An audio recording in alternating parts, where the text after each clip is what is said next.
When it comes to voting in the 2016 presidential election, Kansas Secretary of State Kris Kobach says he wants to make sure only those legally entitled to vote cast a ballot. So under new powers granted by the Kansas legislature, he's about to start cracking down on voter fraud. KSNT News' Tyler Carter explains how he plans to do it. Next month, Secretary of State Kris Kobach plans to file cases against what he calls a handful of voters who voted not only in Kansas, but also in other states during the 2010 elections.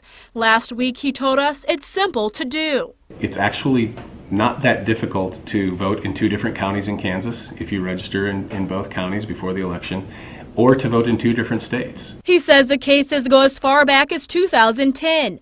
But also include potential fraud in the 2012 and 2014 elections.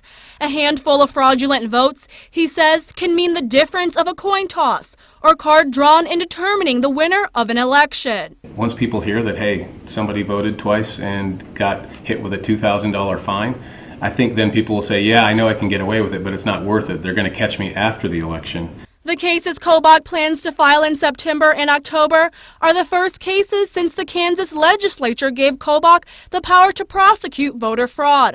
Before that, his office could only investigate complaints and hand the results over to the U.S. Attorney, the Kansas Attorney General, or a county attorney.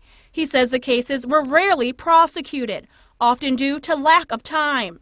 We really do have the most secure election system in America, and the one form of voter fraud that still occurs, double voting, we'll catch you after the fact and you'll face a fine, and that's really important. Kobach's new authority to go after voting fraud went into effect with the new legislation July 1st.